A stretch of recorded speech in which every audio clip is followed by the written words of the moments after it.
The reasons why I bought this 944 S2. So am I going to hibernate it in the garage? So what am I going to do with it then? Hello, welcome back to the channel. I'm Damo, and on today's video, a rather special video. We've got a new car on the channel. We're going to introduce you to this, our new modern classic, the Porsche 944 S2.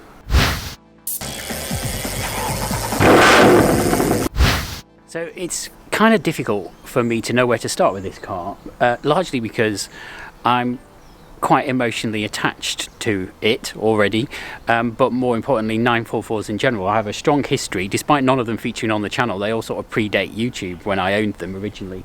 I've had a 944 S2 very similar to this, pretty much the exact same spec, between 2001 and 2005, and I also ran a turbo, which is now, they've gone crazy value, back in around 2008, 2009. Anyway, there was a hole in the garage, we needed to fill it, and I thought, why not go back? They sort of say you should never go back, but I have no regrets about this. It really, these kind of cars, they stick in your gut, and this car, it has a lot of memories for me, good ones. And yeah, I've just really liked them, and just having another one in pretty much the same spec that I had before has massively pleased me no end. So allow me anyway, in this video we'll take you through a little bit more of a closer look, some of the more go through some of the reasons and talk a little bit more about why I decided to do that with this car and what we're going to do with it in future. Before we get started on this video, please don't forget to subscribe to the channel if you haven't done already. Click the little bell icon and then you get notified whenever I upload another video. Cheers.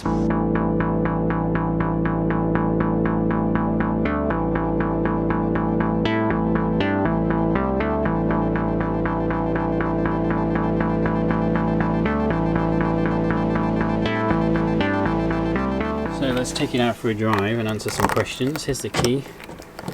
There you go, old-fashioned, no remote central locking, and the interior, cream linen leather. So it uses the old traditional Porsche immobilizer. Can you see that? It's a tiny little key you have to put in and wait till it beeps. It gives 3 beeps, and you can put the key in, turn it, and it'll crank over. 944s, S2s in general are known for cranking a few times before they kick in. There we go.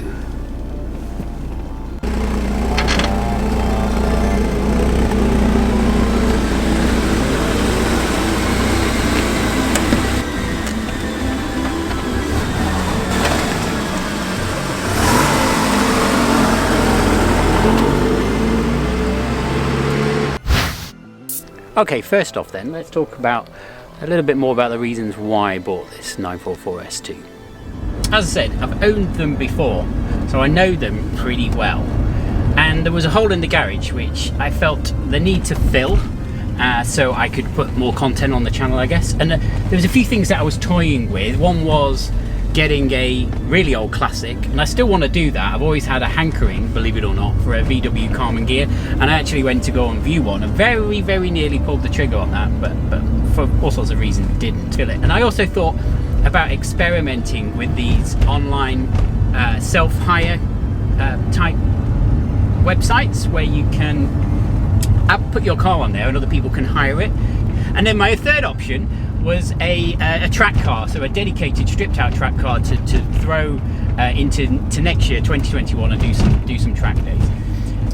I ended up going with none of those three and plumped for instead what I would consider is a modern classic. And there's lots of literature around at the moment, quite timely, on specifically the 944 S2 and just how they are appreciating, I suppose, more so than they have done. The turbo's already there, the turbo's gone mad, but yeah, so that's one of the reasons, well, just contributed to some of the reasons why I thought, you know, let's go with the 944. Also, just focusing a little bit on the original 944 that I had. It was an S2, back then it was my daily driver, and as a consequence, when a car's your daily driver, you just want it to work. You always want it to be 100%. So even then, it was, I don't know, it was kind of getting old. It was 2001 when I bought it, 1990 car, so it was an 11-year-old Porsche. And So I spent quite a bit of money maintaining it, doing little jobs, fixing it up and keeping it going, kind of like a mini rolling early restoration, I suppose. And being the first Porsche that I had owned, it did have a special place in my heart, let's say. However, time went on, and because it was my daily driver, I sort of was seeing the Boxster becoming more and more prevalent. I kind of like the idea. I was able to afford one. Anyway, long story short, I actually did a private part exchange on my 944 that I'd lavished love, care and attention on for 4 or 5 years, and purchased a Boxster, Porsche Boxster in Rainforest Green Metallic. I actually did a private part exchange. This was quite interesting. I part exchanged it. The guy was selling it, thought, oh, I know, I can get a Porsche as well. And he took my 944, I took his Boxster. Long story short. What happened after that? So you kind of, back then, there weren't the online services that there are now to check the history of cars, although you could check them to some extent. And a few years later, I checked the reg plate just to see what happened to it, because I felt like I was still attached to it, which I was. Anyway, it had been written off in some way, shape or form, which was a real shame, and it kind of stuck with me subconsciously for a long time, I suppose. Weirdly, but this is what cars do to you, right? They get under your skin. And so getting this 183,000 mile 30-year-old 944 S2 in pretty much the same spec as my original one, I don't know, it's a bit like, is it a bit like wronging the right that I made for the old S2 by lavishing a bit of attention on this one? Yeah, maybe. So what else do I like about the 944? Well, I like the fact that it's not a 911. The 911 is always the obvious answer with Porsche. And when I got my first 911, the 944s, and probably still to some extent today, don't have the best reputation, largely because of the history of them. Let's face it, it originated as a Volkswagen project that Porsche sort of picked up, put their own engine in, and they built the car in an Audi factory. But if you look at the Cayenne of modern times, also it was water cooled, so he had all these connections with Volkswagen Audi in its history, and it was water cooled. And back then, if it wasn't air cooled, it wasn't a real Porsche. So as a consequence, sort of the fan base for the 944 was a little bit frowned upon, and I can remember that even in the early 2000s, being in the club, you know.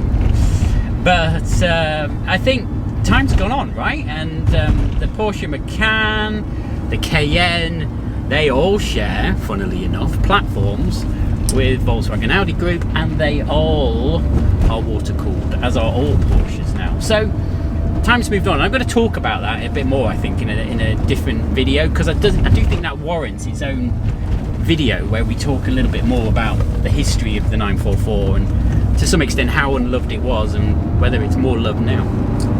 So stay tuned for that. Also, the 944 fits me perfectly.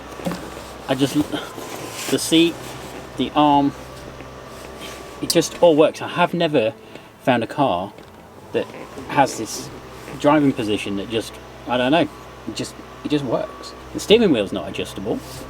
If you want to adjust it, you're just going to have to get a time machine, go back in time and hope that your mother meets a different man that's got either shorter or longer arms. But for me, just sitting here like this, everything is just feels so good and so right.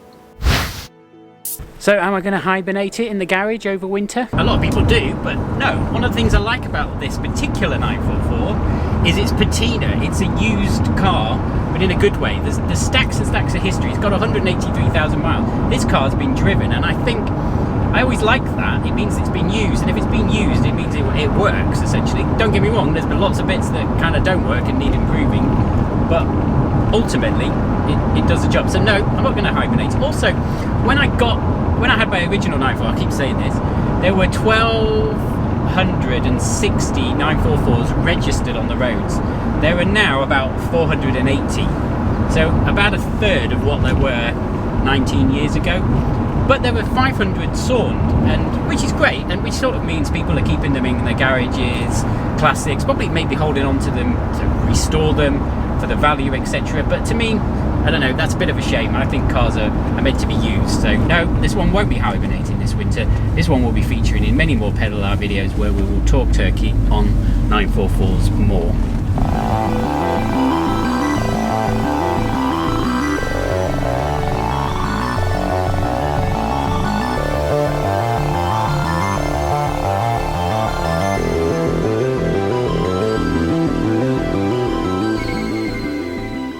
Here we go.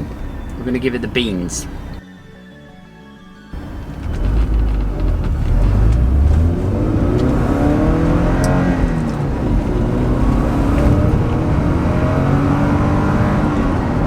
Not quite on the rev limiter. 3 litres straight 4 feels silky. We are over the speed limit. We're not over the speed limit. Well, yeah. Scrap that. Do you know what I did just then? I tried to put it in 6th gear. Jesus, that's where reverse is. Don't do that. So what am I going to do with it then? Well, I'm going to use it. I'm going to drive it as a fun weekend classic type car. The benefit of having it now is because it's not my daily driver like my original one was, I can do the little bits of fixings up that need to be done and not worry about the car being out of action. For example, if you want to do anything behind the door panel, you know, and it takes a few days and you have to wait for parts, back in the old days, it wouldn't have been much fun driving to work with bits of trim removed and things like that. The great thing about this, now owning it as like a third modern classic type car, is I don't have to worry about that. I can put it in the garage, do jobs, and if it takes a few days to do, it's not the end of the world. So keep it, feature it on the channel, and yeah, use it for fun. How good are they really though? If you've never driven a Porsche, if you've never driven a Porsche of this vintage, 80s, 90s, just do it, because they're very mechanical. They're much more mechanical than the more modern Porsches that you can buy. The 944 is renowned for having its gearbox at the back, engine at the front, and that perfect sort of 50-50 weight distribution. It just means I've always really loved it, and I don't think I got it in any of the cars I've had since, apart from maybe the Evora, where you go round and roundabout in this car, and it's hard to explain. You just have to go and give it a go. But the car just sort of pivots around you, and it just is a driver's car. It's a pure, total and utter driver's car, and that's what I really like about it. They won, I think, a Best Handling Award in America in 1984, and they also won one of the best, there was a Car and Driver Best Production Cars Top 10 list, and 944 featured in there 3 years in a row from 1983 onwards. So yeah, I mean, they're pretty good cars. The 968 that superseded this as well also won many kind of performance car awards as well. I think that was the Club Sport version, and it was based on this, you know, and it's all about that kind of 50-50 weight distribution, the handling, the setup by Porsche. And yeah, okay, you can say it's rooted in a VW project, but ultimately Porsche breathed on this so heavily.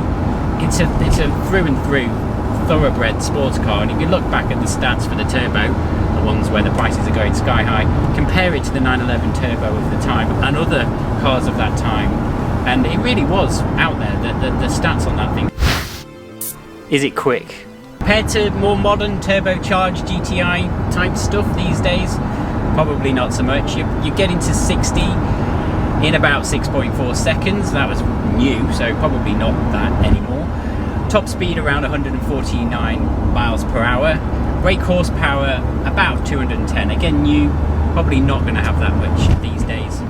So yeah, performance-wise, nah.